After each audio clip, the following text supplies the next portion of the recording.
días a todos.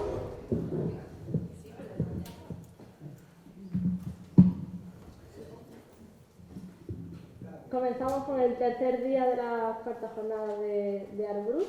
Hoy es un día muy intenso, empezamos a las 11 y vamos a acabar a última hora de la noche. Pero bueno, empezamos con energía ahora. Vamos a hacer una mesa redonda. Cuando comenzamos a pensar en la idea de hacer la jornada, que fue después de haber hecho residencia en realidad, la idea era generar un espacio de reflexión, porque las residencias artísticas son muy prácticas, ¿no? O sea, los usuarios exigen constantemente acción y eso es muy bueno, los artistas lo disfrutan mucho también eso, ¿no? La necesidad de hacer todo el tiempo cosas. Pero pensábamos que también hacía falta un lugar donde reflexionar sobre hacia dónde queríamos ir, sobre todo, ¿no? Porque, bueno, surgían muchas dudas. Yo también tuve, desde el principio, cuando empecé a trabajar con el centro ocupacional, la intuición de que había muchas conexiones con lo que podría ser el Art Brut, ¿no? O había cosas del Art Brut que a mí me emocionaban y que encontraba o descubría también en ellos, ¿no? Pero también encontraba muchas diferencias en realidad y muchas cosas pues y casi eran conflictivas, ¿no? Que entonces en conflicto unas cosas con otras, ¿no? Entonces, bueno, la idea era invitar a personas que estuvieran también inmersas en este mundo del Art Brut, que pudieran venir a hablarnos sobre el tema y también, pues eso, entrar bueno, sí, en una reflexión común.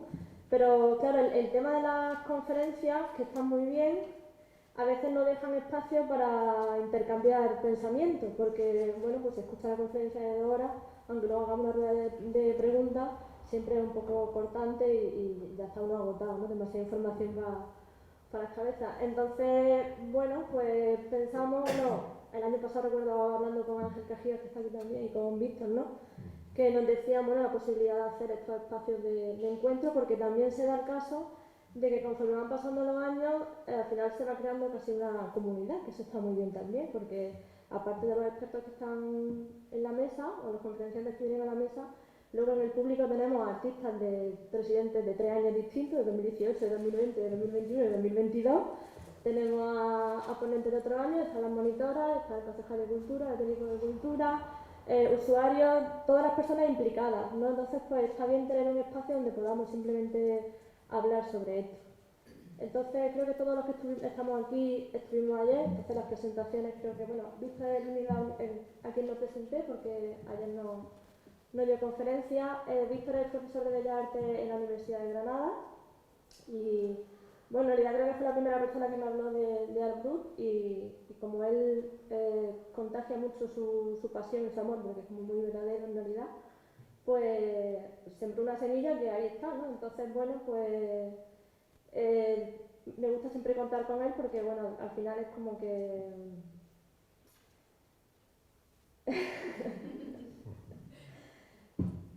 contagia mucho. Me apetece como que también escuchar de él, ¿no? Que todos los demás, que todos los que estamos aquí podamos escuchar de él ese amor sobre la cruz y toda esta reflexión que nos trae aquí hoy. Y nada, pues le voy a dar paso a él porque yo me voy a limitar prácticamente a este inicio y a lo que pueda aportar desde la experiencia directa con el centro y con todo lo que llevamos aquí. Entonces te doy paso a ti para que continúes con la mesa. Pues, bueno, agradecer como todos a Alegría y Piñero lo que están haciendo, al Ayuntamiento por creer en un proyecto tan idealista y tan radical, ¿no? Y que encima funcione tan bien. Y como ha dicho Alegría, esto es una mesa redonda, es decir, no es una mesa rectangular como veis aquí, tenemos que imaginar una mesa redonda en la que estamos todos. Además, como no somos muchos, realmente es una mesa de trabajo, una mesa de debate. El Art Brut no es un género en realidad, yo creo que es algo que toca la esencia misma del arte y lo hace de una manera muy transparente. Entonces, todo lo problemático que pueda surgir en torno al Art Brut afecta al arte, porque en el fondo está tocando la esencia misma. Le comentaba antes a Alegría que cuando yo tengo dudas acerca del arte, miro qué es lo que pasaría en el Art Brut. O sea, me sirve como para entender cualquier problema que se suscita a partir del concepto de arte. Mi papel aquí, como dice Alegría, bueno, yo soy profesor de Bellas Artes desde hace muchos años, pero eso no me da ningún peso para hablar aquí, en realidad. No entiendo que es el papel de experto en algo que lo que precisa es despojarse de lo que se sabe y entrar directamente en unas obras que te afectan, cuando te afectan profundamente. Entonces yo creo que eso nos ocurre a casi todos los que, bueno, a todos los que estamos cerca de esta, estamos en esta sala, vamos, que nos hemos sentido en algún momento concernidos frente a unas obras, no solamente las obras que tienen que ver con lo psiquiátrico y todo esto, sino frente a obras de arte que tienen ese punto, que en el flamenco se dice pellizco, ¿no? O algo así, y en el arte yo lo llamo brut. Cada vez lo encuentro en más sitios, en todo lo que me conmueve encuentro lo brut. Es verdad que a veces se circunscribe mucho al ambiente clínico, porque ahí quizá aparece con más transparencia, o ha estado más aislado, más... A la vez que estaba como marginado, al mismo tiempo se permitía que se diera un estado de pureza mayor, ¿no? Pero finalmente siempre tiene que ver con eso que los filósofos llaman la experiencia estética, que es indefinible, es intransferible y lo único que podemos hablar entre afectados, ¿no? Como si sufriéramos de la misma enfermedad. Entonces, bueno, a partir de ahí yo creo que en las jornadas, o quizá lo que he hecho en falta a veces, es que cuando este tema te interesa y te empiezas a investigar más y a moverte, acabamos encontrando muchos estudios muy sesudos, muy eruditos, muy sensibles, muy inteligentes, que al mismo tiempo sientes que te alejan de esa primera experiencia. Eso nos pasa en arte también, ¿no? Entras en primero con una enorme vocación, has visto algo en tu adolescencia, sales en quinto con mucho escepticismo, ¿no? Y pensando realmente si tiene sentido. Entonces creo que es interesante no solo escuchar a los expertos o a los afectados o lo que sea, sino también abrir mesas de trabajo, porque hay algo que es esencial para la comprensión de lo artístico que se mueve con cierta claridad en este terreno, ¿no? Entonces, yo es lo que me gustaría plantear también a mis compañeros de mesa, o sea, una serie de preguntas que yo me hago y que no solamente yo, que reconozco en algunos autores como Jean Dubuffet, del que el otro día comentabais que no sospechaban tanto. Jean Dubuffet es muy polémico también. Creo que lo es porque él sintió ese mismo pellizco y también fue capaz de hablar acerca de las contradicciones en las que caía a medida que el tema de la gruta avanzaba y la colección y todo esto. Las puso por escrito, las transmitió y ahí vemos, bueno, eso puede resultar a veces un personaje, no sé, contradictorio, pero es que lo es, el tema pienso que lo es, ¿no? Luego creo que también lo brut no solo nos ayuda a entender la esencia misma de lo artístico, no digo del mercado del arte, luego podemos entrar en eso también, de lo artístico, sino también la esencia de lo humano. Esto es una cosa que decía Freud, que siempre me ha impresionado, que decía que la naturaleza del cristal se reconoce mejor en el cristal roto. Cuando un cristal está quebrado, se reconoce mejor en qué demonios consiste un cristal. Y cuando la naturaleza humana está rota, está traumatizada, está golpeada, lo humano aflora, ¿no? Con más claridad. Eso creo que ocurre claramente en estas obras que estamos viendo, pero ocurre en casi toda obra de arte. El otro día, bueno, Francisco hizo una pregunta fantástica, está por ahí, ¿no? ¿O se me ha ido de la mesa redonda? Preguntó, bueno, se comentó que estas obras surgían del sufrimiento y él dijo, bueno, vamos a ver sufrimiento. Pero si lo extendemos al terreno del arte, realmente el arte en muchas ocasiones surge, si no del sufrimiento, sí de la conciencia de la tragedia humana, o sea, de la lucidez de sentir tu condición de mortal, de sentir que todo es efímero, en fin, todo esto que sentía Kierkegaard y todos los existencialistas, ¿no? Darte cuenta de que la conciencia es el hecho mismo de tomar conciencia de tu existencia, y eso lo cuestiona todo, lo relativiza, ¿no? Entonces creo que eso se produce también con mucha claridad en estas obras, ¿no? Cuando hablamos de sufrimiento o incluso de celebración de la vida, hablamos de obras que son muy transparentes en el sentido humano. Entonces nos ayudan a entender también, es que no es entender, es a reconectar con la naturaleza humana, como nos pasa también con las obras de los niños, que yo quería traer también aquí la figura de Arno Stern. Antes lo he comentado con alegría, creo que él también tuvo como intuiciones geniales acerca de que no existe un arte infantil, pero digamos que entre los 0 y 6 años los niños dan transparencia, evidencian ese lenguaje que él llamaba memoria orgánica que todos tenemos y que es transcultural en realidad. Y creo que aquí ocurre un poco lo mismo. Por eso cuando alguien es afectado por una obra de Art Brut realmente sincera, transparente y tal, pues no importa de dónde sea, no puede decir que la entienda, siente simplemente una apertura, un movimiento en las tripas muy particular, y eso es lo que le hacía, por ejemplo, a Jean Dubuffet coleccionar lo que coleccionaba, que no siempre era de psiquiátricos, era de muchos otros sitios, ¿no? Bueno, y a partir de esta introducción, yo lo que quería era como plantear una serie de cuestiones que me parecen problemáticas. Algunas salieron en las charlas de ayer y otras yo las tengo ahí todo el rato. Bueno, Jean Dubuffet decía que, lo voy a citar textualmente, dice: lo que al arte se le exige no es ciertamente que sea normal. Esa es la primera premisa, y es así, ¿no? Queremos como que sea original, que nos cambie un poco cosas, ¿no? Y añade: los mecanismos psicológicos de los que procede cualquier creación artística son tales, según me parece, que hay que clasificarlos de una vez por todas, o bien en el terreno de lo patológico, es decir, Dubuffet dice: vamos a resolver este tema del arte en nuestra sociedad.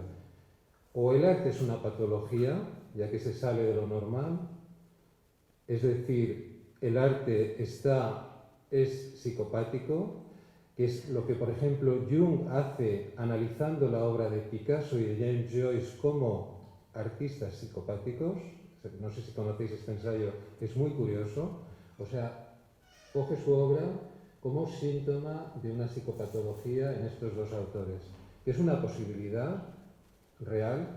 La otra posibilidad es que ampliemos el término de lo normal hasta que abarque todo tipo de mente humana. Y entonces, digamos que la salud, que antes también lo hablaba con alegría, salud quiere decir en realidad intacto. Es decir, la salud no es algo que haya que restablecer. La salud es tener esa condición intacta, donde tu mente, tu alma no ha sido interferida, ¿no?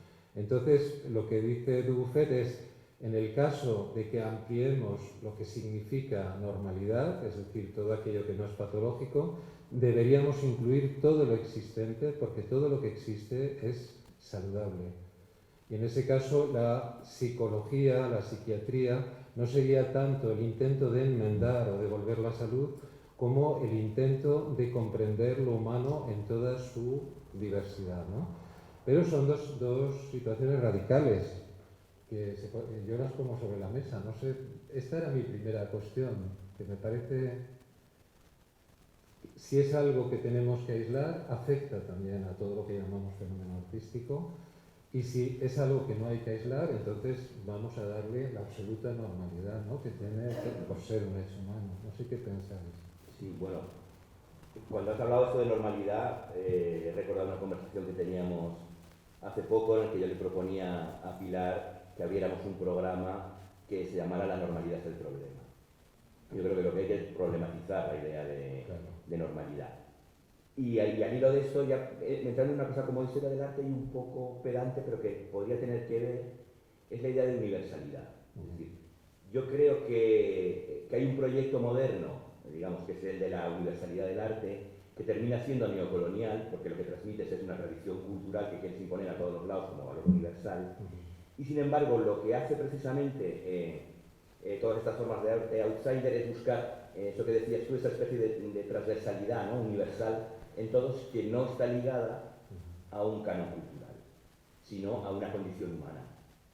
Y yo creo que eso es precisamente una de las cosas que a mí me interesan del arte, que históricamente tiene una razón de ser. El otro día lo hablábamos, claro, es decir, cuando asistimos en las guerras mundiales, pero bueno, en mil cosas, los bombardeos de Hiroshima y Nagasaki y todo lo que, los campos de exterminio, a la alianza de razón y barbarie. Es decir, el pueblo que extermina a los judíos, que extermina a las vidas que eran menos dignas de ser vividas, es un pueblo tremendamente justo. Es un pueblo que conoce la filosofía, que tiene un desarrollo musical enorme. Ese yo creo que es el espanto que se produce en Bilbao, en la posguerra, en no sé qué. Todo el canon cultural, todo el pensamiento, toda la razón se ha puesto también al servicio del horror. Entonces, o empezamos de cero y pensamos otras cosas que tienen que ver con la condición humana más radical, y por eso yo creo que se recurre a los niños, a los locos, a otras formas de razón.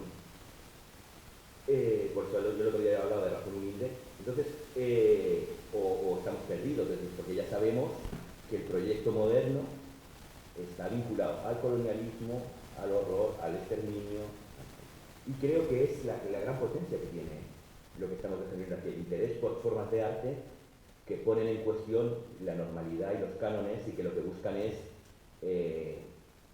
conexiones de otra manera que son para mí exactamente igual de válidas, es decir, emocionales, intuitivas, que en principio son, como tú decías, por lo que uno se acerca al arte, ¿no?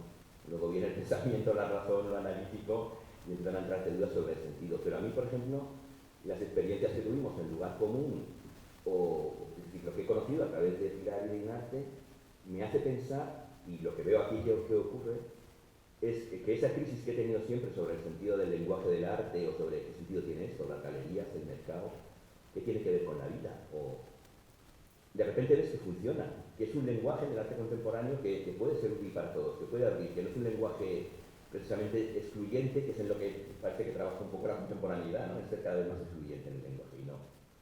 Entonces, para mí, esa búsqueda de otra universalidad, ese cuestionamiento de la normalidad, y esa búsqueda de otros modos de entender la experiencia y las prácticas artísticas, tienen un valor innegable. Yo, desde luego, que las dos opciones que has puesto, me quedo con la de abrir una crítica a la normalidad. No, creo que es una vertiente muy interesante que habéis planteado también los dos, como para pensar por qué se reconoce el art outsider o el art brut, ¿no? Yo creo que también conecta otra posibilidad para pensar es con la asociación entre genio y locura, es decir, que es algo que está muy ligado también a la medicina. Entonces eso, digamos, es como pensar, por ejemplo, los artistas románticos lo recuperan y de alguna manera hay una asociación entre arte y enfermedad. Y también luego las vanguardias es como mirar hacia otro lado, es decir, que se recuperan esos tópicos que permiten pensar la creación artística desde otra perspectiva, fuera de la normalidad, pero como si eso para ellos era realmente el arte más genuino. Yo creo que Dubuffet no aparece espontáneamente porque sí, sino que es todo un cúmulo de cosas, es decir, los horrores de la guerra también tienen que ver con las vanguardias, ¿no? Pero hay todo un giro en torno a valorar también la infancia, es decir, como algo importante, no como un adulto en pequeño. Y yo creo que todas estas cosas son como una especie de cóctel que permiten ver ese arte, digamos, que puede ser sintomático o enfermizo, es decir, pero como una cualidad más, ¿no? Yo no creo como una cualidad menos, sino como una cualidad añadida. Y luego también corre paralelo al reconocimiento de la psiquiatría como especialidad médica, es decir, muchos psiquiatras, para ser reconocidos, escribían patografías, por lo que tú decías de Jung. Y entonces también lo hizo Freud, ¿no? Cuando escribe sobre Leonardo o sobre Moisés de Miguel Ángel o los sueños de la diva, es decir, pero Freud lo plantea no tanto desde una perspectiva psicopatológica, que lo añade desde, digamos, del funcionamiento del inconsciente, y lo que sí que introduce Freud es el concepto de creatividad que hasta ese momento no se había considerado, ¿no?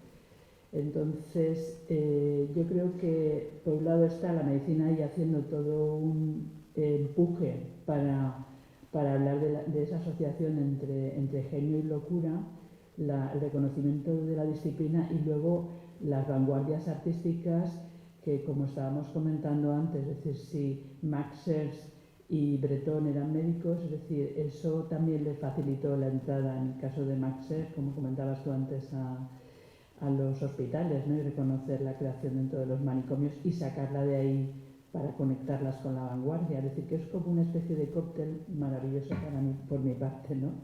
Para que surgieran todos estos movimientos, ¿no? Y finalmente el Art Outsider.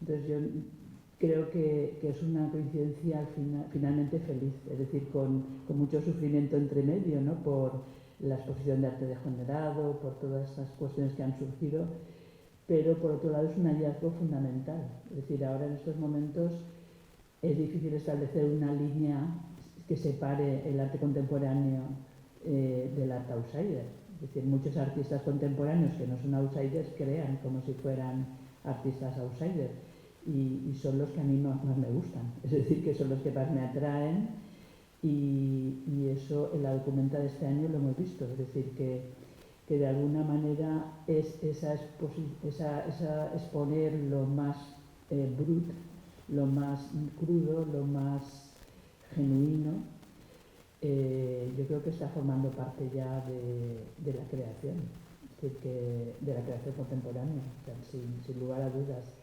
Lo que pasa es que la vida que hay detrás de ese creador o creadora es distinta, las condiciones en las que crea son distintas.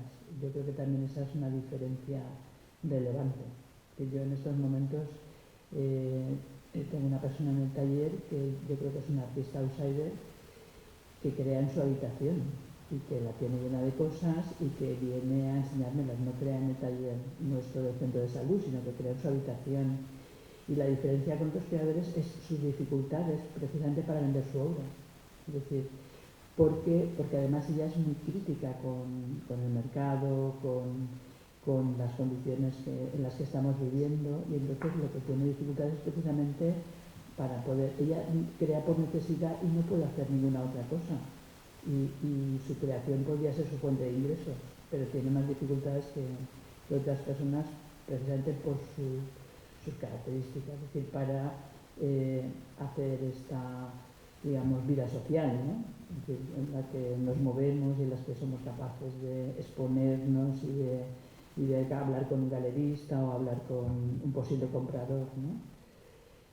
Se me va yendo a la cabeza otras cosas, pero bueno, básicamente yo creo que afortunadamente se ha descubierto precisamente ese arte fuera de la tradición cultural y se han removido los cimientos de la creación clásica, ¿no? Yo creo que eso es una...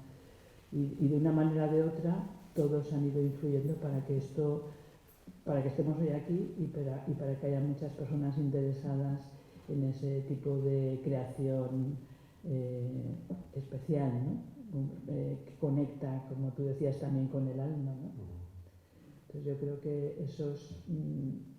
me hubiera gustado tener ahora un cuaderno aquí para ir apuntando cosas porque iba diciendo y hacía yo asociaciones con otras, ¿no? Es decir, porque también ahora, el otro día que estuvimos en una mesa con Rosa Montero en Valencia, justo ha publicado un libro llamado El peligro de estar cuerda, ¿no? Y entonces es en lo que ella se dice ese punto que ella ha reconocido siempre en sí misma, que dice, bueno, es que en realidad lo normal es ser raro, ¿no? No es otra cosa, es decir, y me encuentro con muchos raros y muchas raras, ¿no? Entonces, definir la normalidad es importante para las clasificaciones psiquiátricas, pero no para la vida, ¿no? Es decir, que yo creo que también eso de normalizar lo raruno está muy bien. Es decir, que ese contagio que puede haber nos puede abrir puertas. No sé, si pregunta para sí, varias cosas que salen a raíz de esto, entre las condiciones que hacen que gente como Dubuffet se sensibilice y busque realmente, primero en el arte de los niños y luego en los sanatorios, la esencia de ese arte con el que él está peleado en ese momento, en parte es el fracaso de la modernidad y del proyecto ilustrado, de que la razón podía ser una especie de lengua común, ¿no? Y olvidar una cosa que decía Hölderlin, que es que la realidad es poética. Y eso quiere decir que es misteriosa y que el acceso a la realidad desde la razón es solamente nada. Lo que decía también Wittgenstein es lo que cabe en una taza de té, el resto del té se desborda, ¿no?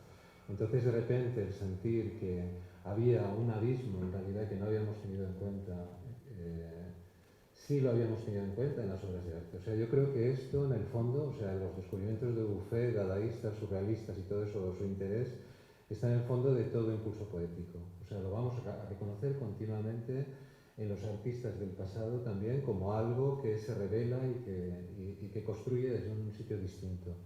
Una de las cosas que descubre, que me parecen fascinantes de Ramón Sarró, que es esa diferencia que hace entre Homo sapiens y Homo denes, y él viene a decir en realidad que no hay nada, no se puede traducir el mundo delirante al mundo de la razón. Esa traducción es un etnocentrismo, lo estás convirtiendo en una cosa diferente. La única manera es, en realidad, respetar esto que dice Tobin Nathan, que es un etnopsiquiatra, de que nuestra cultura moderna es una cultura de un único universo. Todo lo que es distinto, en principio lo margina y a continuación lo traduce a su universo. Y las culturas en general, o la realidad, no funciona así, es de múltiples universos. Esos universos no se entienden en realidad, se tocan por un punto a lo mejor, y si tú te conviertes, digamos, pasas al otro lado, y eso a veces lo hace el arte a través del pellizco, del puntum, como dice Barthes, de esta especie de transparencia que tienen algunas obras que te hacen pasar a través de lo aparente y entrar en otro lado. Y entonces es una empatía, es otra cosa, ¿no? Y bueno, lo decía a propósito de un tema que ha salido también en estas charlas, una pregunta que me pareció muy interesante, y era algo así como: ¿entonces estas obras se venden? Y es muy chula porque ahí se establecen, yo creo que tres esferas que se confunden entre sí, ¿no? Está, digamos, la esfera de lo brut, que es una categoría mental, en realidad una categoría que hemos creado con el lenguaje, que de repente empieza a incorporarse a la categoría de lo artístico, como con normalidad, como que es su lugar natural, y luego está la categoría mercado del arte, que es la adaptación del arte como cosa en bruto a una sociedad que es capitalista, racionalista, etcétera, y que es una sociedad de mercado, ¿no? Entonces, ¿qué ocurre cuando la categoría brut entra en la categoría arte? Pues que el artista, que hasta entonces en el sanatorio estaba haciendo sus dibujos y tal, y los utilizaba el médico para diagnosticar, de repente se le da el estatus de artista, y como decía el otro día, contaba Alegría a propósito de Fátima, quiere que le den un diploma de artista. O sea, que eso, como ella ve que dan los Oscars en Hollywood, eso tiene que ser patente. Y la segunda cuestión es que el arte se vende. Y entonces, bueno, pues lógicamente, pues, hay muchos experimentos que también podemos debatir en mesas de artistas que están en el medio clínico, digamos, pero al mismo tiempo gestionan su trabajo. Pero ¿qué ocurre? Que era la gran pregunta de ayer. Con aquellos artistas que hicieron una obra que ha llegado de forma muy fragmentada, y lo fragmentado en Art Brut es muy problemático, porque no son personas que hagan en general obras aisladas, sino que lo que están creando es un sistema completo del mundo, o sea, están volviendo a crear un mundo que se ha quedado en nada. Entonces, digamos que es el conjunto de ese corpus de obra el que nos mete dentro de un lenguaje y de una realidad, ¿no? O el que te ayuda. Yo comentaba con Carlo que hasta que no ves 100 obras de Carlo, entonces de repente sientes que ya estás dentro. Pero una sola es comercio del arte, ¿no? Entonces, ¿qué pasa con ese comercio que por una parte dispersa una obra que no son obras autónomas o aisladas, sino que forma parte de un corpus, y por otra parte mercantiliza un trabajo de una persona que en muchos casos ha muerto, que su intención no iba hacia el territorio del arte ni hacerse famoso, era otra que ignoramos, y que ahora esa obra está en manos de los herederos del psiquiatra o alienista, o como lo queramos llamar, ¿no? Y los beneficios de la venta de esas obras van a los herederos del psiquiatra. Entonces, es muy tremendo, y no sé qué pensáis de esto, cómo lo digerimos. Porque nosotros esta mañana estábamos hablando de eso exactamente en los mismos términos. Y para mí hay una paradoja, es decir, aquí, inevitable, como mil que hay. Es decir, mientras el arte contemporáneo, como decíamos antes, con documentos, no sé qué, camina hacia la disolución de la autoría, o es el sueño desde los 70, luego por los estados del mercado no termina de funcionar, pero eso es lo que está en boca de todos siempre, la disolución de la autoría, el trabajo colectivo, una serie de cosas, para reivindicar la condición artística del enfermo mental o del discapacitado o del marginado, necesitamos validar su autoría. Sin embargo, lo que vemos históricamente es que, salvo algunos casos que por supuesto hay, en la mayoría de los casos la autoría desaparece. No sabemos quiénes son los autores, no están firmados, no se presenta su corpus completo, y que al final no son tratados como artistas por el mercado, y en ese sentido lo de los herederos de los psiquiatras era lo mismo que estábamos hablando esta mañana. Entonces, en ese sentido estamos totalmente de acuerdo sobre esa paradoja o esa duda o eso es lo que entendemos que es un problema hacia el que habría que ir desde el trabajo curatorial o crítico, no sé qué, de restituir en la medida de lo posible, porque Pilar decía muy bien, dice, es que justo el psiquiatra y el psicólogo es alguien metódico que lleva fichas, que no sé qué, que conoce el tratamiento de alguien, es decir, cuando desaparece el autor de esas obras, ¿no? Y luego, ya muy brevemente, por volver a cuestiones que han salido antes, es decir, tenemos un problema, tienes toda la razón, es la crítica que hace Derrida a Foucault sobre la historia de la locura, y es decir, que siempre vamos a entender todo desde la razón. Y no tenemos otra manera, con lo cual no vamos a terminar de llegar a profundizarlo, a entenderlo nunca, porque somos también presas de nuestro propio modo de pensamiento.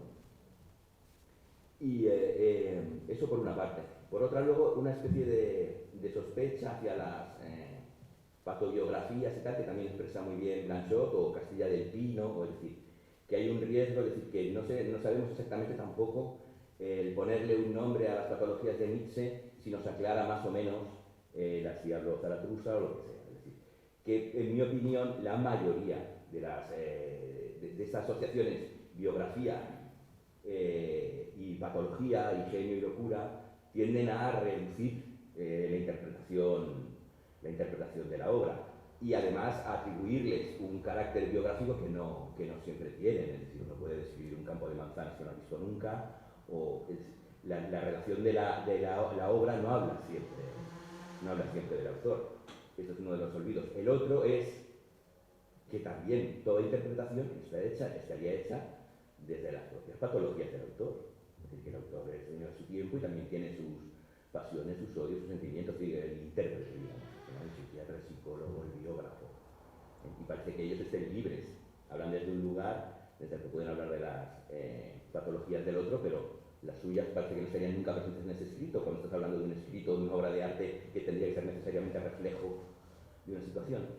Y en cambio, echo de menos, creo que es una cosa también por hacer, no sé muy bien cómo, porque ya digo que está la limitación de la Universidad de Derrida siempre de que entendemos todo analíticamente, cuáles son las estructuras mentales o los caminos que se cruzan en el desarrollo de la creatividad o del arte nuevo, de formas de expresión, y las del delirio.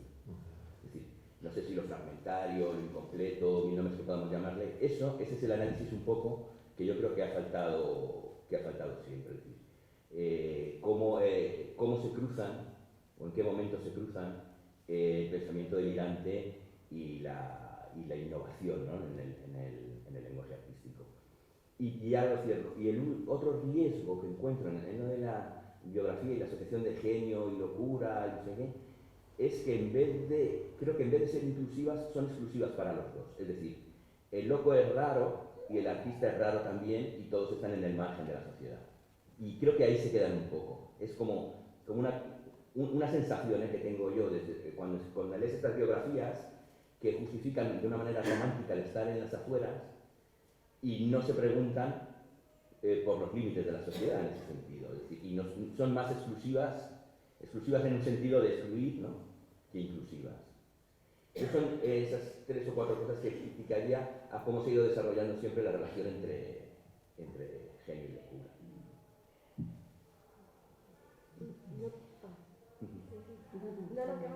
Dije, ahora que iba a hablar. No, yo volviendo a lo que decíamos de acercarnos, porque yo hablo bajito, si no me escucháis o no hablo suficientemente alto lo decís, no importa, que me interrumpáis dentro de lo que... Bueno, Yo creo que, volviendo a lo de la autoría, que para mí yo pienso que es importante, cuando hay colecciones de psiquiatras, el psiquiatra es el que te diagnostica, el que te pauta las cosas, el que te dice, el que tiene un poder importante sobre tu persona cuando te diagnostica, el que dice que puedes, que no puedes, que bueno, tiene yo creo que mucho poder sobre ti. No entiendo muy bien por qué esa misma persona no, bueno, supongo que si guarda las obras es porque considera que tienen un valor, ¿no? Porque no también va poniendo los nombres de los enfermos a los que va tratando, no sé, no, yo supongo que es también una cuestión de, y a lo mejor esto es entrar en otro terreno, pero como de respeto, ¿no? De lo que se está haciendo. El otro día, bueno, ayer cuando vimos una obra que puso Ana en su exposición, y ponía al psiquiatra como en un pedestal y dependiendo del ánimo del paciente lo iba como bajando, subiendo, a veces aparecía en un lugar y a veces en otro, conforme supongo que se hubiera portado con él o con ella, no sé quién era, pero bueno, pues yo creo que este poder que tiene, también pienso que es un poquito de, a ver cómo decirlo, pues quizá no se respeta mucho, se piensa que a lo mejor se puede, bueno, es una persona incapacitada, es una persona que está en un sitio determinado, bueno, no lo sé, sé que esto a lo mejor es un poco difuso lo que estoy diciendo, pero me parece importante el respeto, ¿no? Una vez di una conferencia con un amigo que es escritor, y es estupendo, y lo primero que dijo es: hola, buenos días, me llamo Javier Ballester, soy escritor. Esto quizá mi nombre no diga mucho sobre mí, pero si yo digo que estoy diagnosticado de esquizofrenia, cambiará vuestra visión de mí, me veréis con una luz diferente y nunca jamás seréis capaces de volverme a mirar como me mirasteis en un principio. Pues yo creo que, no sé, que hay que cambiar también ciertas cosas.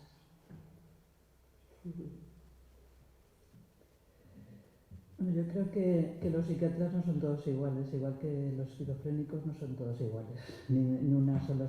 Yo creo que hay una psicosis por cada caso. Es decir, que cuando escuchas a los pacientes, lo que escuchas no es el diagnóstico, sino lo que le pasa. ¿Y qué te pasa a ti con la persona que tienes delante? Y depende de la formación que tenga cada profesional, pues escucha de una manera o de otra. Yo creo que se han cometido barbaridades desde la psiquiatría, barbaridades, pero creo que eso no se cumple en todos los casos actualmente. Es decir, hay gente que seguirá siendo muy por dar mucha medicación y mantener a la gente empanada con la medicación, y hay otros psiquiatras y psicólogos que lo que dan muchísimo valor es a la escucha, ¿no? Escuchar lo que dice el paciente, porque además aprendemos mucho de la psicosis. Es decir, la psicosis nos interroga constantemente sobre precisamente lo humano, ¿no? Es decir, cómo salirse de todo este, digamos, acuerdo social sobre qué es lo que es normal, qué es lo que no es normal, qué es lo que tenemos que comprar, qué es lo que no tenemos que comprar. Es decir, cuando tienes a alguien delante, a una persona que viene al servicio de salud mental, te está haciendo unas preguntas que te descolocan muchas veces, ¿no? Y te hacen que pienses sobre otra manera. Y eso nos pasa todos los días en los centros de salud mental. Lo que pasa es que hay personas que pueden escucharlo más o menos, ¿no? O tienen más o menos tiempo, porque el sistema también es complicado, ¿no?, para poder escuchar. Entonces, yo creo que las obras de los pacientes que yo presenté ayer, casi todas tienen nombre, tienen autor. Lo que pasa es que no me detuve a poner los nombres de cada uno, es decir, que posiblemente tendría que haber destacado los autores de cada una de las obras, pero muchas veces se preservaba la identidad del paciente precisamente porque no querían que se conociera, es decir, que era como una cosa, digamos, de confidencialidad, es decir, no porque se le anulara esa cuestión y porque todas esas obras estaban dentro del ámbito, digamos, de lo clínico, digamos, de la medicina, ¿no? No estaban tanto en el ámbito cultural. Y no había pasado en España en todas esas colecciones, es decir, lo que había pasado en el resto de Europa, es decir, que los artistas se hubieran interesado por ese tipo de expresiones, entonces hubieran pasado antes al ámbito cultural y entonces hubiera sido otro tipo de consideración de esas obras. El que las obras se compren y estén en los museos a mí me parece fantástico, es decir, el artista tiene que vivir y entonces si puede vivir de lo que hace me parece fantástico, es decir, que como cualquier otra profesión. Entonces, cuando una obra forma parte de colecciones o de museos, es una obra que se preserva y se cuida, es decir, se valora como algo bello, dentro de la estética de cualquier movimiento. Entonces, yo creo que valorar la belleza, es decir, de una obra, sea una estética de un tipo o de otro, me parece pues un paso hacia adelante. Entonces, otra cosa es todo entrar en otro terreno de la especulación y de todas estas cosas, ¿no? Eso es otro tema. Pero yo creo que las obras que se puedan comprar y que se puedan preservar me parece bien. Que al final en estas colecciones psiquiatras se lo queden los herederos, pues no me parece bien, pero es que no sé muy bien cómo se podría solucionar eso, porque claro, es decir, si son obras de los años 40 que se perdió totalmente y que además el paciente se las regaló al psiquiatra en las condiciones que fuera, pues era el de psiquiatra, es decir, es como si a ti te regalan un sombrero y luego lo vendes, es decir, se convierte en un objeto, es decir, que no nos parezca bien no quiere decir que no tenga cierta lógica, ¿no? Entonces yo creo que eso afortunadamente ahora puede cambiar, es decir, porque la condición de autor o de autora de la obra va por delante, es decir, no es lo que pasaba en esos momentos. Entonces lo que más nos importa es precisamente destacar la autoría en las exposiciones que hay ahora. Lo que se destaca es la autoría, no que sean de la colección de tal psiquiatra o tal otro, eso está pasando ya. Entonces yo creo que eso ha cambiado como ha cambiado a nivel social la perspectiva de estas obras y cómo va cambiando, que aún tiene que cambiar mucho esa parte, digamos, de estigma, es decir, porque por ejemplo hablabais también de cómo pierden los derechos los pacientes cuando ¿cómo se llama esto? Les incapacitan, ¿no? Bueno, pues es que ha salido una ley hace un año y pico o más que la incapacitación es muy difícil, es decir, y han venido juristas a nuestro servicio para poder explicar qué pasa ahora con esto de las incapacitaciones. Y yo lo que he escuchado de todos mis años de trabajo con este servicio con el que estoy es que el incapacitar a alguien es cuando no hay más remedio. Es decir, nunca he visto que hayan querido incapacitar a alguien cuando no había que hacerlo. Es decir, era una protección hacia la propia persona, ¿no? Otra cosa es que si esa persona, porque lo incapacitan en un momento a lo mejor de crisis y que se pone en riesgo su vida, su patrimonio, su bienestar. El problema es, y lo que decíais también, es que si esa persona, porque si es un proceso dinámico, no siempre tiene por qué estar mal y resulta que mejora y que prácticamente pues no hay síntomas porque no se puede volver atrás. Ese es el problema. Pero cuando en un momento determinado se piensa, bueno, pues vamos a incapacitar, pues yo creo que a veces se ha podido abusar, como en todo, pero la experiencia que yo tengo de cerca es que solo se ha pensado en algunos casos y para la propia protección. Y luego, y ya os digo, ahora es difícil. Y lo que se hace ahora son curatelas que son que solo tienen una incapacidad para el gasto del dinero y para el manejo del dinero. Entonces, si tiene que tomar cualquier decisión económica, tiene que consultarlo con el familiar de referencia o la administración que toque. Y yo tengo un caso muy cercano que se va a iniciar eso, porque es un hombre que van a su casa a venderle cualquier cosa y él inmediatamente da su cuenta de banco y tal, entonces está quedando, es decir, que no tiene dinero ni para él mismo, ¿no? Entonces se ha pensado para precisamente que no pierda su casa, ¿no? Por ejemplo.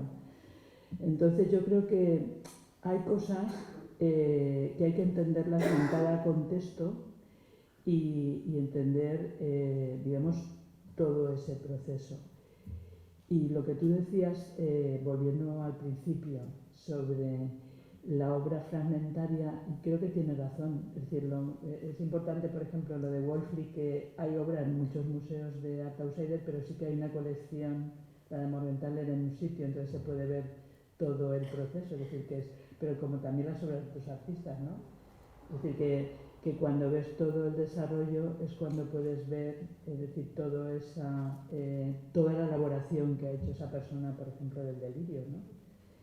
Entonces, que yo creo que eso es un tema también difícil para poder conservar las obras, ¿no? De los diferentes, digamos, grandes creadores outsiders y supongo que de los actuales. Pero yo creo que ahora también hay más sensibilidad, entonces hay varios museos en Europa que tienen bastantes obras de cada uno, ¿no? Con lo cual sí que puedes ver la magnitud de su creación.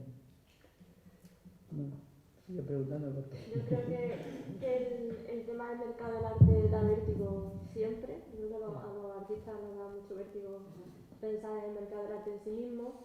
Entonces, cuando son personas que además no están, que su obra está ahí, que no tienen voz porque no pueden decir qué hacer con ellos, y además pues entran en terreno, ya no, cuando hay una venta ideal a un museo donde te generan tu colección, o sea,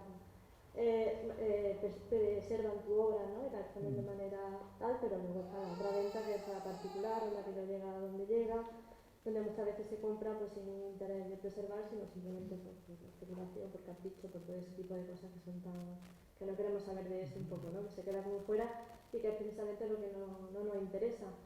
Yo por traer un poco a problemáticas que sí que nos surgen aquí, porque en el taller, bueno, trabajamos en un centro ocupacional donde lo que se busca de alguna manera, o una de las vertientes, es buscar ese oficio, esa profesión y tal. Entonces, el arte se plantea también muchas veces así.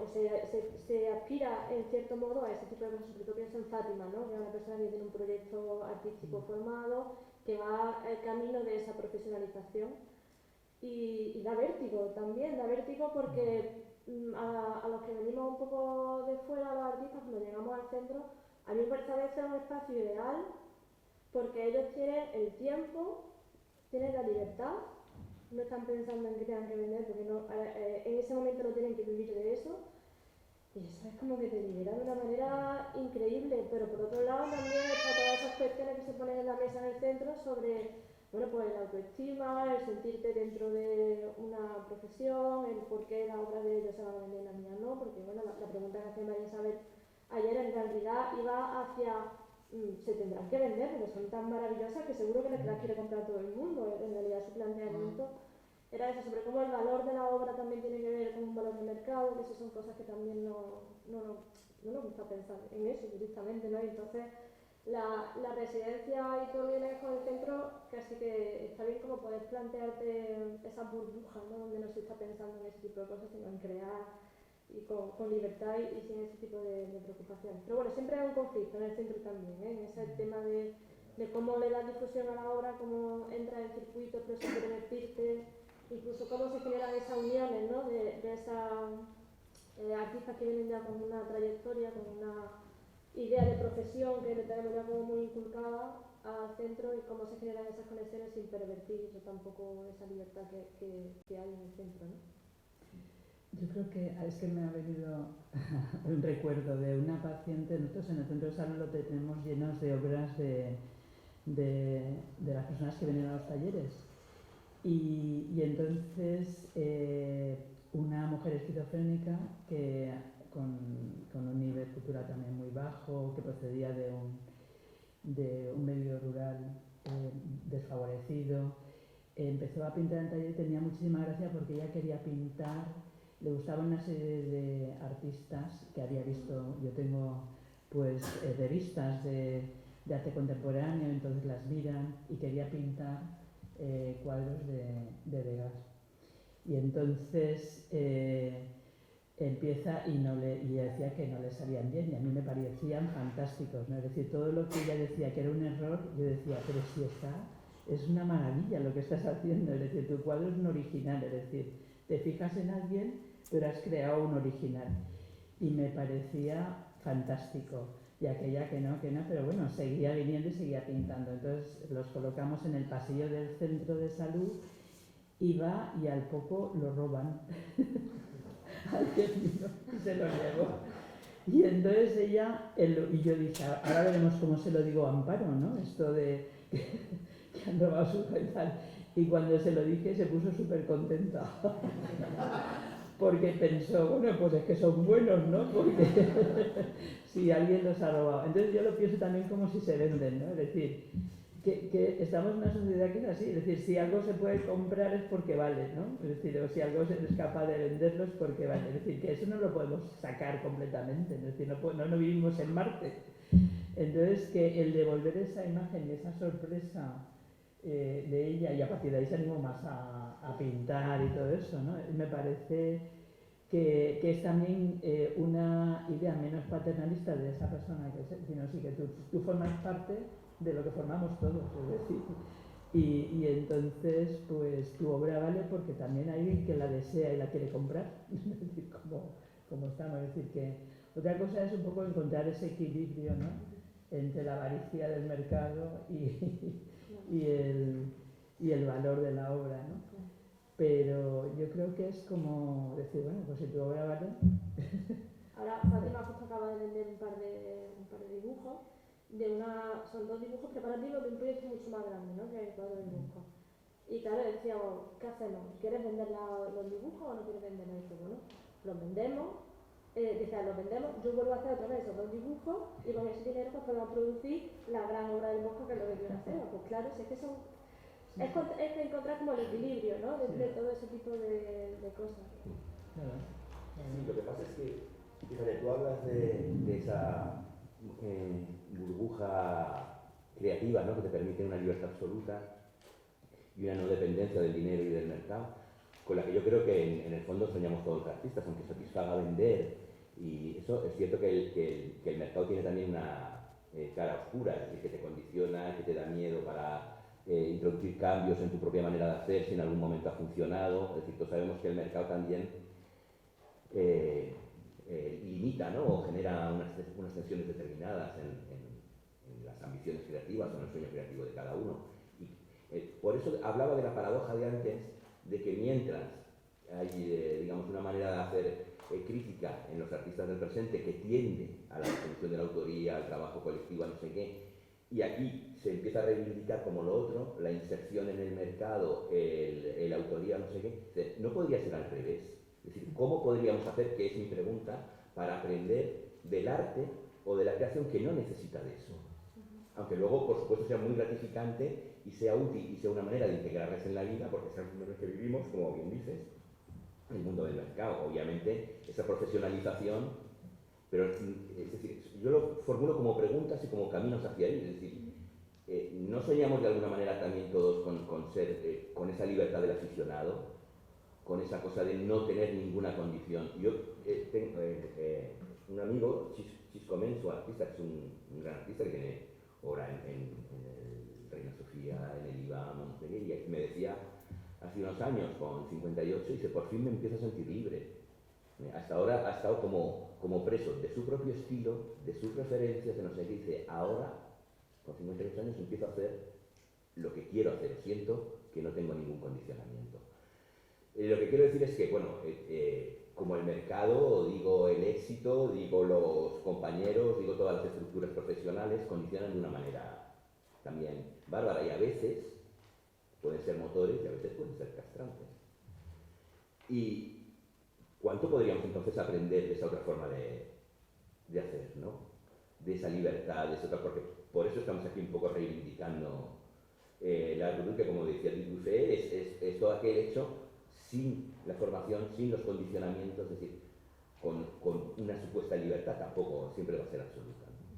Entonces es mi pregunta, porque entiendo que yo lo siento como una, es decir, cuando pensamos, pues, vamos a darle, estamos reivindicando también por otro lado el nombre de los autores, el no sé qué, y sin embargo se me genera esa contradicción. Es decir, ¿cuánto podemos aprender de esa forma que, como decía Ana, está en la última documenta?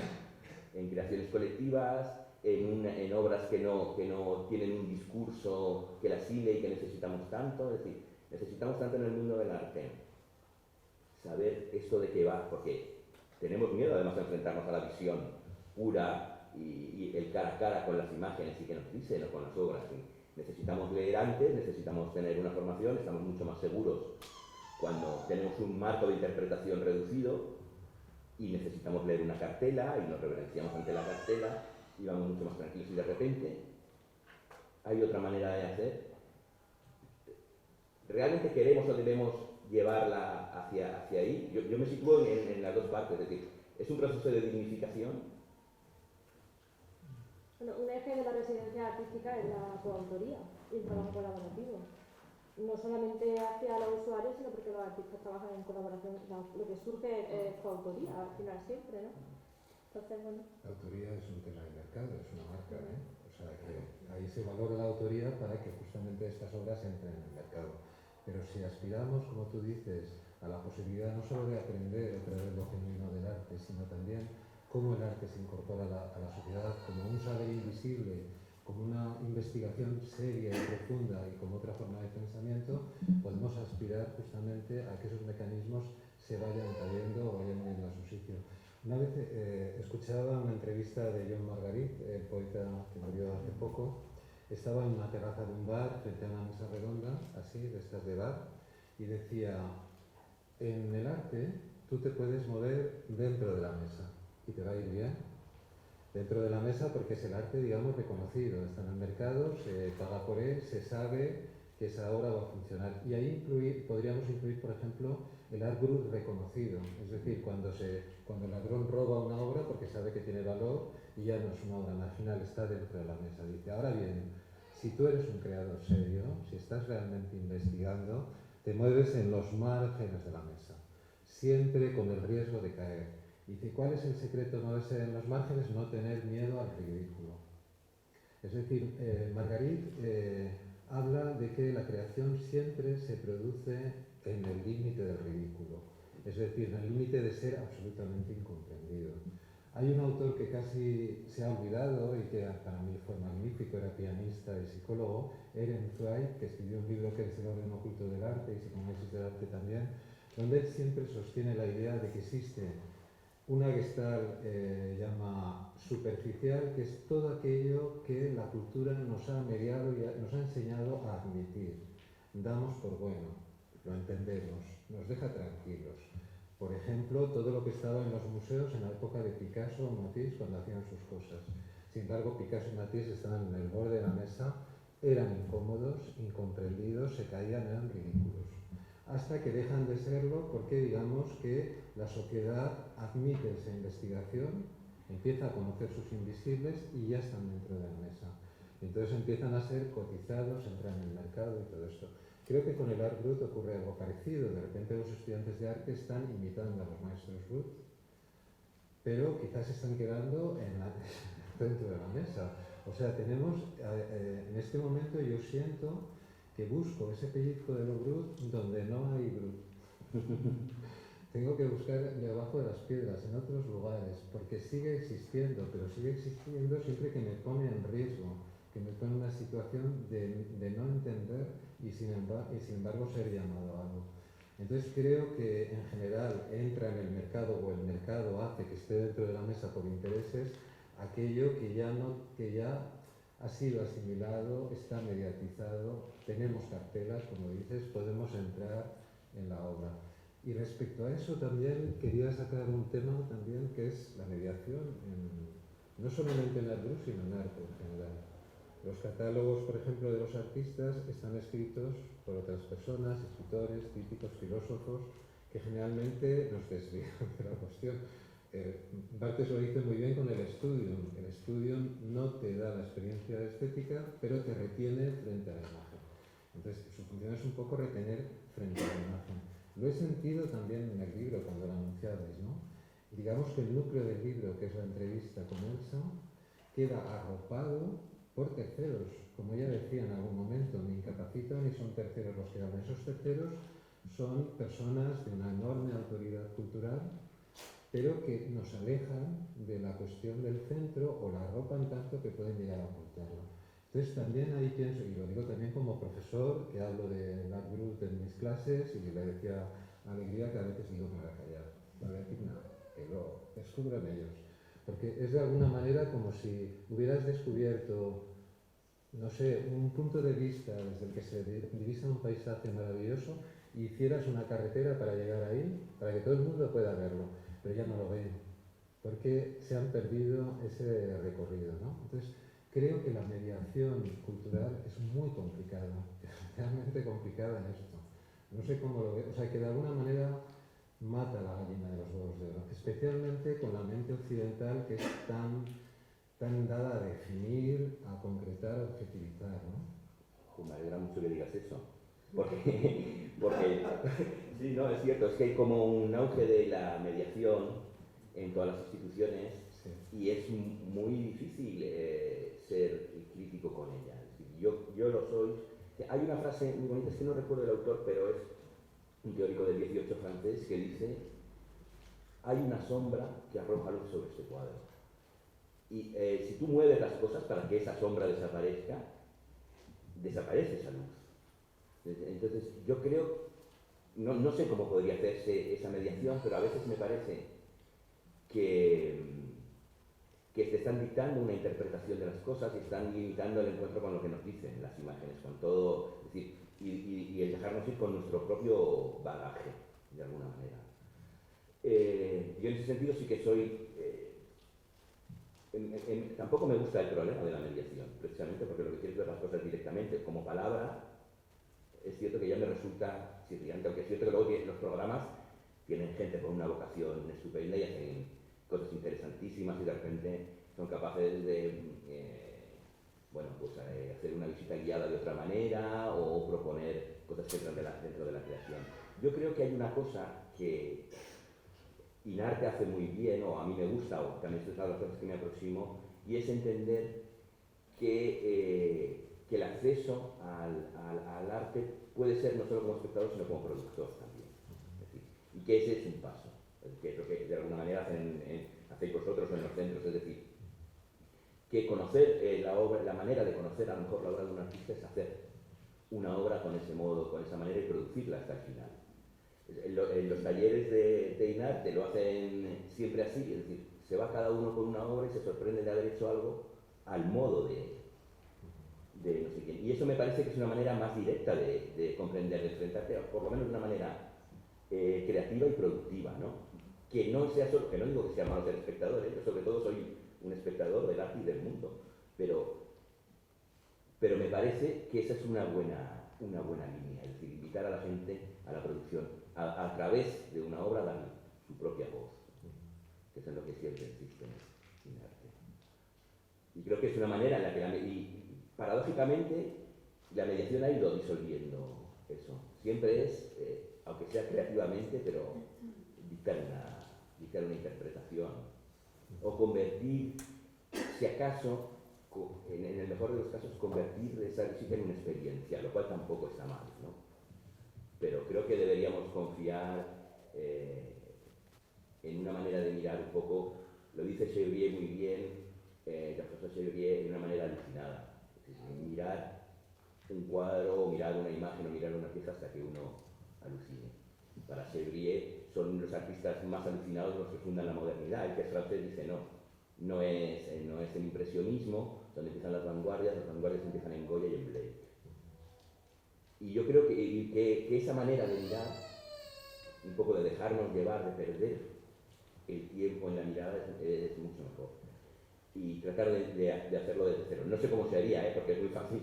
Yo tiendo la parte del no se me da bien, ¿vale? La crítica, la parte del sí, del proponer, ya es otra cuestión. Pero sí que es cierto que yo tengo una sospecha sobre la mediación. Yo creo que también estaría bien empezar a interpelar un poco hacia fuera, porque Claro. Sí, perdón. y no sé si los artistas, por ejemplo, tenéis algún que aportar a esto de la mediación. Pues también le pido cosas y todo eso. Hay un micro por ahí si quieres, si está más cómodo sin micro como queráis. Si se me oye así,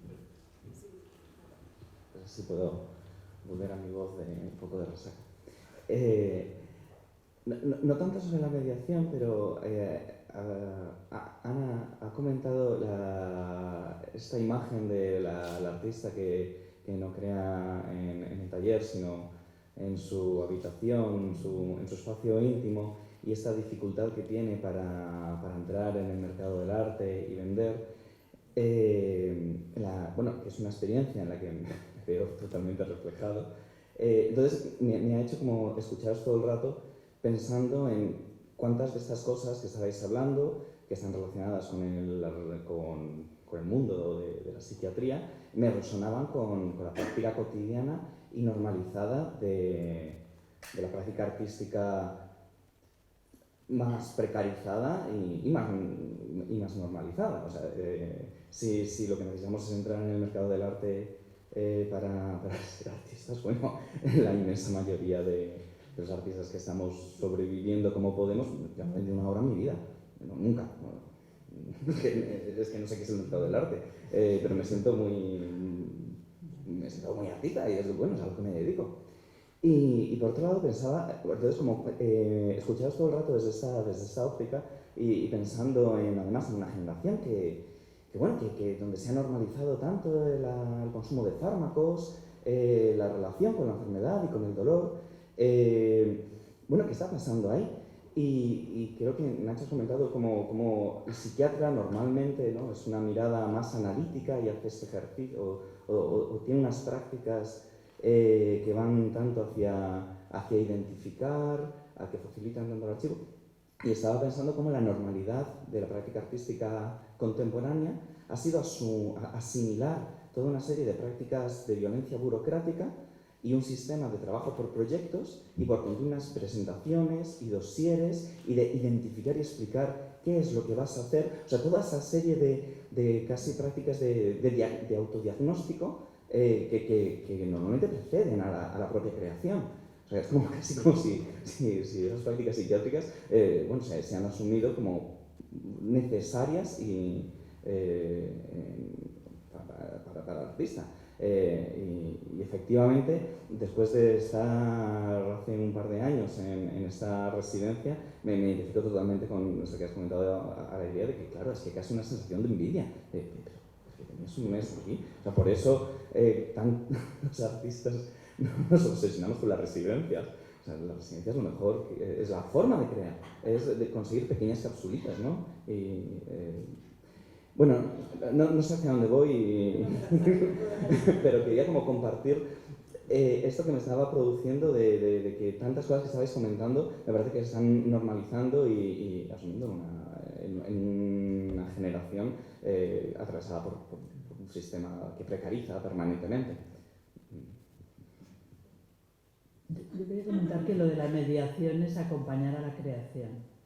Y entonces depende de cómo se sitúe ese artista para acompañar a la creación, se puede hacer bien, regular y mal. Es decir, es así. Entonces, acompañar a la creación es encontrar el punto exacto de ese diálogo entre diferentes saberes. El saber desde la propia discapacidad y el saber desde el propio conocimiento técnico, ¿no? Entonces esa apertura y ese encuentro entre dos subjetividades es lo que puede permitir hacer una obra nueva, ¿no? Es decir, en la que sale ganando desde luego el artista, es decir, el que acompaña, es decir, porque yo creo que es una experiencia importante. Pero también la otra persona, es decir, porque hay un reconocimiento. Entonces yo creo que más que mediar es acompañar a la creación. Y luego es importante, es decir, no hemos nacido sabiendo, es decir, yo agradezco mucho a maestros y a maestras cosas que me han descubierto. Es decir, que luego me han permitido elegir caminos. Entonces, poner el foco sobre una cosa o sobre otra es que te abre caminos y sobre todo si te lo abren con una perspectiva crítica, que te permitan pensar. Entonces, yo creo que eso es muy importante. Es decir, es un disfrute de la cultura y del conocimiento. Entonces, no hay que pensar que es adoctrinamiento, es decir, a lo mejor en determinadas sociedades sí, pero no siempre, es decir, que tenemos que pensar que puedes hacer una apertura y puedes dar oportunidades, es decir, y cambios, es decir, vuelvo otra vez un poco a mi conocimiento más estrecho y más cercano, es decir, el grupo de gente que va a ver todos los viernes en el Centro Nuestro de Salud exposiciones, pues ya tiene una perspectiva crítica sobre el panorama que hay expositivo en Valencia. Y entonces se establece un debate después de cada visita y yo veo que tienen criterio, es decir, porque se han acostumbrado a mirar. A mí antes la ópera no me gustaba hasta que un amigo me la descubre, me dice cómo funciona y entonces me aficiono. Es decir, y antes no me gustaba nada, pero es que alguien te ha acompañado a verlo, ¿no? Entonces es como, yo qué sé, yo entro a un laboratorio de química y si veo como no tengo ni idea de química, pues me parece que son tubitos de cristal. Pero si yo tuviera formación química, pues entonces les pondría nombre a cada tubito y entonces entendería más lo que estoy viendo. Entonces yo creo que de cara al arte, cualquier expresión, el poder conocer algo te permite ver más y eso es un disfrute. Es decir, eso es así. Y en cuanto a lo que has dicho de los medicamentos, me parece una barbaridad. Es decir, el consumo que se está haciendo de fármacos excesivo es la avaricia de los laboratorios, la avaricia. Es decir, el que algunos profesionales entran al juego y que luego es un problema no vamos a depositarlo todo en los profesionales, que muchas veces ya bastante tienen con lo que les pasa, ¿no? Yo creo que es un problema de salud social. Es decir, si la gente tuviera mejor trabajo, mejor educación y mejores casas, necesitaría menos ansiolíticos. Entonces no es un problema solo de la psiquiatría, no carguemos todo sobre una cosa, es decir, es un problema de salud social. Entonces, si la gente vive mejor, necesitará tomar menos antidepresivos, ¿no? Digo yo. Es decir, que en sociedades que sean más justas, más cultas, es decir, que haya un reparto de la riqueza, es decir, eso por lo menos puedo pensar, no sé si de manera ingenua, que se consumirán menos fármacos, es decir, aunque en países desarrollados como los nórdicos pues también tienen sus problemas, ¿no? Entonces, pero bueno, habría que dar esa oportunidad de hacer un programa de salud general, social, que permita que haya menos violencia, ¿no? Y que haya menos consumo de todo tipo de tóxicos y de fármacos, ¿no? No sé si te he podido contestar algo a lo que has dicho, pero bueno, me ha sugerido, es decir, he establecido asociaciones con lo que has dicho, ¿no? Bueno, y hay algo que me siento aludido con el sistema educativo en Bellas Artes, y es que cada vez se enseña más a cómo hacer marketing, a cómo presentar un dossier para ganar un concurso. Es decir, creo que nos desviamos de la cuestión también, a ser mediador de tu propia obra, pero sobre todo a ser como vendedor. Y es verdad que se trabaja sobre proyectos, y se trabaja sobre proyectos no solo porque se trabaja sobre lo previsible, y eso creo que en arte no funciona muy bien, sino porque las asignaturas se hacen cada vez más pequeñas, como la universidad tiene unos sistemas de evaluación también que exigen un cierto control de lo que se hace. Todos tenemos que entrar en eso y al final estamos todos sometidos a lo previsible. Empezando por los alumnos, los trabajos que se piden, tenemos que saber en qué van a acabar. Esto es muy loco. Entonces, cada vez que la tecnificación o la profesionalización se mete en el ámbito de las artes, de lo irracional, de lo intuitivo, creo que nos perdemos completamente. Efectivamente, la mediación no es algo a lo que yo personalmente ataque. Es como tú has dicho, puede haber buenas y malas, pero sí es algo problemático, igual que lo de la venta. Es algo que merece discutirse, hablarse y entender, y no darlo por supuesto. Una de las cuestiones más trágicas, tanto en las enfermedades mentales como en el arte, es que una cosa que dice Sars, que hablaba antes con Ángel, que es un autor chispeante, ¿no? Como Dufay, que dice, bueno, vamos a ver, entendámonos de una vez, enfermedad mental es una metáfora. Es decir, estamos tomando las definiciones, digamos, de la medicina más de la cirugía prácticamente, de curar una herida, las estamos aplicando a lo anímico, al alma, a algo que es intangible. Y esa metáfora necesita, para que se realice, de locos y loqueros. Entonces, loco, todo lo que diga, da igual lo que diga, es loco. Y va a reafirmar su papel como loco en esta teatralización o en esta metáfora. Y el loquero, todo lo que diga está capacitado, tiene autoridad, a pesar de, como decíais ayer también, de que bueno, es muy discutible si la psicología es una ciencia, pero sin embargo le damos la entidad de que lo es, o sea, nos creemos literalmente esa metáfora. Creo que con el arte ocurre un poco lo mismo. Cuando aplicamos al arte, por ejemplo, yo puedo explicar la ciencia porque es racional, puedo decir cómo funciona un laboratorio de química, pero no puedo explicar las raíces, la esencia de lo artístico. Puedo decir, no sé, provocar curiosidad, pero no puedo dar un alfabeto. Sí, puedo dar un alfabeto para tener un sentido crítico y poder escribir sobre arte, pero no puedo, entiendo, yo creo que no es posible hablar de la esencia del arte si no es comunicado por una especie de empatía, o sea, porque sientas que la persona que está a tu lado está conmovida y realmente el cuerpo, que es muy perceptivo, se conmueve también, o sea, por contagio. Pero sí tendemos, y especialmente cuando la enseñanza artística está en la universidad o está en las instituciones, tendemos a hacer la técnica. No sé, la técnica nos está volviendo locos a todos, o sea, esto es un delirio social también. Bueno, a mí una cosa que me interesa mucho es, bueno, pues la idea ahora en la filosofía que están estas nuevas corrientes, sobre todo desde los 2000, que sería la teoría de los afectos, ¿no? Y también la ontología orientada a los objetos, que asumen que la cognición o la razón no es la única manera de entrar al conocimiento, sino que hay otras formas de entrar, y creo que se relaciona un poco con el tema del arte bruto, porque intentamos, como es lo que decía Visto, ¿no? Que intentas quitar las sombras de algo, y yo creo, bueno, en relación a este texto de Mario Perniola que se llama El arte y su sombra, que también él dice, cuanto más luminosa es la luz que le reflejamos a algo, para entenderlo mejor, también más densa se vuelve la sombra. Y creo que esto se ve incluso en la obra de, bueno, en galería o en exposiciones, que yo nunca soy capaz de comprender el texto de la exposición, el que viene en el vinilo.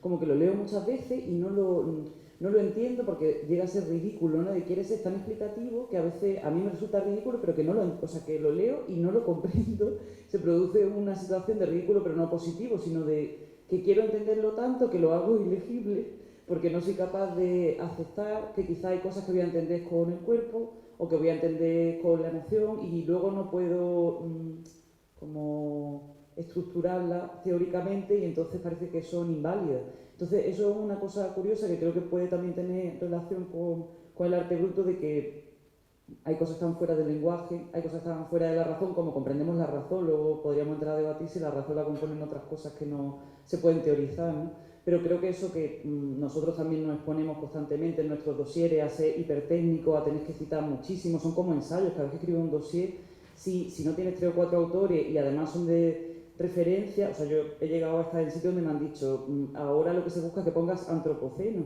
en el dossier. Y te dicen, pon antropoceno, y seguramente te lo van a dar, pero claro, eso era del año pasado, yo no sé cuál es la palabra clave de este año, pero era ridículo. Yo decía, bueno, y gente que a lo mejor su obra no tiene relación real con el antropoceno, luego empieza, o sea, puede que la obra sea buena por sí misma, pero luego con la teoría te la desmonta porque se ve que no hay una relación, simplemente es que tengo que decir estas cosas para que me acepten, o de colonia, no sé, es muy curioso, y este año que hemos tenido la oportunidad de ir a la Bienal de Venecia, yo me enfadaba mucho porque era una propuesta muy bonita en la que había muchísimas mujeres, personas, ¿no? que venían de lugares que habían sido colonizados y ahora tenían un espacio de expresión. Entonces, como que todo era como precioso, pero luego las personas que estaban limpiando los baños eran negras. Entonces, claro, es como esta idea de, claro, en la teoría está muy bien, pero luego hay una parte práctica y táctil que no funciona porque es hiperteórica, pero no está sostenida por nada, ¿no? Y creo que eso afecta tanto al arte bruto como al arte joven como al arte en general, ¿no? Como tenéis que sobreexplicar una cosa que de un vistazo a lo mejor se entiende, ¿no? De otra manera. Bueno, yo quería retomar un poco lo de la mediación y hablar de lo de los proyectos, que me parece muy interesante. De hecho, yo tengo un texto largo contra la idea del proyecto, en los modos de gestionar el arte actualmente. Lo de la mediación es un poco ver la botella medio vacía o medio llena, es decir, que yo a lo que me refería, o lo que me refiero como crítica así fácil o inmediata respecto a la mediación, es aquello que dice Foucault de cambiar el orden del discurso. Cuando tú dices lo del ejemplo del laboratorio de química, es que por supuesto lo que pido es que que la mediación confíe en la formación y la experiencia de las personas antes de dictarles nada. Entonces, yo entro en un laboratorio de química y no entiendo nada, pero a lo mejor me fascino por los reflejos de la luz en los tubitos. Y eso me lleva a dibujarlos o a hacer una foto o a describirlos de una manera absolutamente que nada tienen que ver con el conocimiento químico y del proceso del laboratorio. Y después, por supuesto, si me explican cómo son, para qué se utilizan, me va a enriquecer un montón. Ayer poníamos el vídeo de Sarah Kane, al final salían unos números y yo decía, qué pena que no hemos explicado que esos números finales son una prueba psiquiátrica que se hace de contar de 7 en 7 hacia abajo, de 9 en 9 hacia arriba, o de no sé qué, para ver cómo la agilidad mental o el estado de una persona. Y que eso lo pone Sarah Kane porque es una de las pruebas que están haciendo permanentemente. Claro, ahí sale como una cosa extraña que te puede motivar, decir, ¿por qué salen unos números de aquí al final? Y luego si te lo explican, dices, pues mucho mejor, ahora lo entiendo. Es decir, no estoy contra las interpretaciones o las explicaciones, pero sí creo que hay que confiar en la experiencia de la gente y dejar de ver primero. Simplemente lo que pido un poco es cambiar el orden. Yo hace poco he enseñado una exposición que he comisariado en Castellón sobre el arte español, sobre el arte en el 39 al 59. Y bueno, entre las condiciones del comisariado estaba la visita guiada. Y yo le dije, por favor, vamos a verlo primero. Es decir, que cada uno vea lo que le dé la gana. Primero lo vemos, luego comentamos y luego yo os explico por qué yo lo veo así o yo lo organizo así. Pero yo creo que si yo les digo todo primero, ya no van a ver más que sobre lo que yo les he dicho. O por lo menos voy a condicionar mucho su mirada. A eso básicamente es a lo que me refiero. Es decir, a de qué manera podemos dejar que la gente confíe en su experiencia para ver las cosas. Porque mi experiencia como artista ha sido la de siempre estar explicando permanentemente las cosas y por eso voy ahí a lo del proyecto. En fin, para mí el problema del proyecto además tiene dos agravantes, el proyecto y las residencias. Es que el arte ha dejado de enriquecer otros campos del pensamiento y se nutre solo de esos campos del pensamiento en virtud del proyecto, porque tú tienes que estar citando a Derrida o a Foucault o a quien tú quieras que toque en ese momento y el antropoceno y lo que sea para entrar en un. Pero raramente se consigue entonces al revés, es decir, que sea el arte y la producción artística la que nutra otros campos del pensamiento, como se hizo en otros momentos. Y yo creo que tendríamos que ir hacia eso. Luego el proyecto tiene otra condición a mí que me parece como hipotecaria, como una práctica burocrática y capitalista, en el sentido de que siempre tiene una condición de promesa. Nunca es una materialización presente, sino algo como una hipoteca, es decir, yo haré. Tampoco se te exige a veces, mucho más en la residencia, más que el proyecto y la memoria, y no hay una preocupación por mostrar esa materialización real y darle a esa materialización una difusión, no sé qué, es decir, permite vivir en un presente así, pero como una hipoteca. Y además el problema es que las residencias te duran una eternidad. Luego ya nadie te va a dar esas becas, no existe un mercado del arte y por eso entiendo perfectamente que digas, bueno, pero es que esto que me estás contando es la vida del artista precario también, ¿no? Pero yo creo que sí que habría que tratar de combatir. No sé cómo, también sobre eso digo, la parte del no se me ocurre, la parte del sí ya es más difícil. ¿Cómo combatir este problema de la presencia siempre del proyecto? Yo escribo textos institucionales para museos en el que tengo que explicar exposiciones. Este texto de Parece, no sé qué, que tiene que tener 350 palabras, o no sé qué. Y sufro muchísimo, porque se insiste en un didactismo que me parece profundamente reductor de las obras. A lo mejor es que yo no lo sé hacer bien, pero para mí resumir el drama del exilio por la Guerra Civil Española y por la Guerra Mundial y la reacción a la barbarie, el arte en tiempos de Franco, y no sé qué, en 350 palabras, y de numerosos autores, me parece que al final voy a decir, o sea, no me quedo nunca satisfecho, ¿no? Entonces, es cierto que hay que explicarlo, es cierto que hay que reducir, es cierto que hay que hacer como una introducción a las cosas porque estamos ahí, pero esta idea también de las exposiciones me ronda mucho, la de las exposiciones sin un hilo discursivo, sin cartelas, sin nombre de los autores. Mira, a lo mejor lo pongo todo al final de la exposición. El último día, quien quiera que venga y que vea de quién es cada uno y por qué se articulaba todo esto, pero o sea, para mí hay un reto que es el de enfrentar la mirada a las imágenes y en un mundo de cultura visual que se nos viene a la palabra con esto y el mundo de las imágenes y no sé qué, parece que cada vez hay un control más directo sobre lo que ves, lo que significa lo que ves y por lo menos en el mundo del arte deberíamos defender esa potencia, bueno, de lo visual, de lo táctil, de la experiencia, de no sé qué, como forma de conocimiento, no como ilustración de un pensamiento exterior, que es a lo que lleva el proyecto. Yo sé lo que es el antropoceno y te lo voy a ilustrar con este vídeo y con estas 3 fotos que voy a hacer y con esta performance. Sí. Un poco tarde, ¿no? Tenemos que la inauguración, quiero eso, interpelar. Sí, pues digo que antes de... Tiene que ver con lo que decía ella, a mí me ha recordado una cosa que pienso a veces cuando no me duermo y esas cosas, ¿no? Bueno, una cosa antes, ¿no? Lo primero, agradecer a la Puebla de Cacé y a todos los que habéis hecho posible esto, porque es un espacio maravilloso y da mucha envidia. Y además lo que voy a contar tiene que ver con eso, tiene que ver con la envidia, que es una cosa que yo pues, la practico mucho. A ver si me explico. Con ayuda.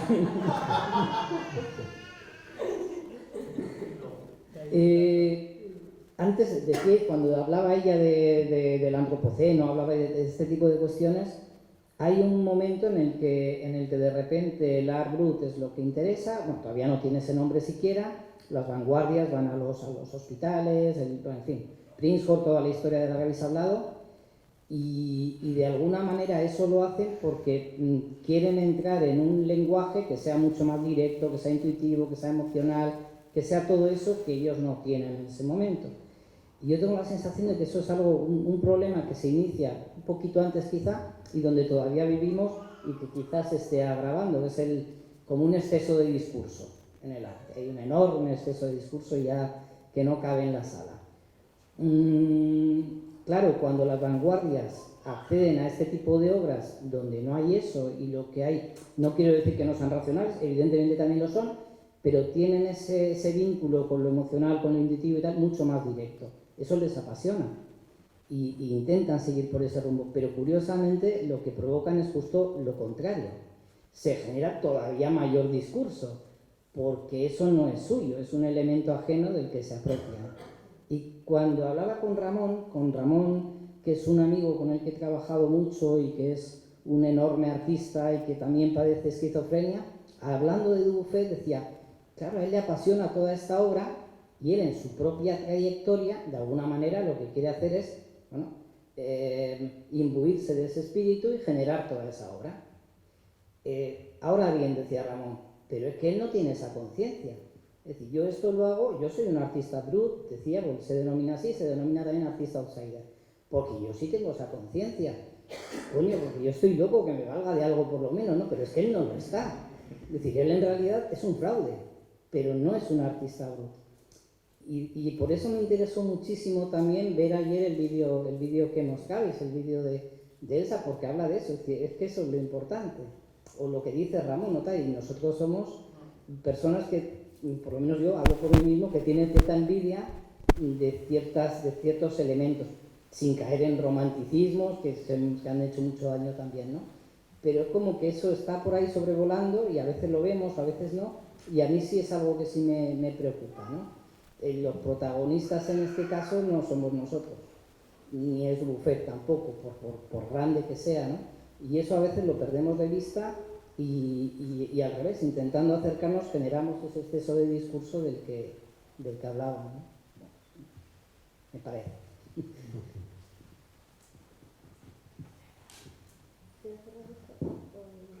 Yo creo, si tenemos que cerrar, has cerrado muy bien, Ángel, me parece a mí.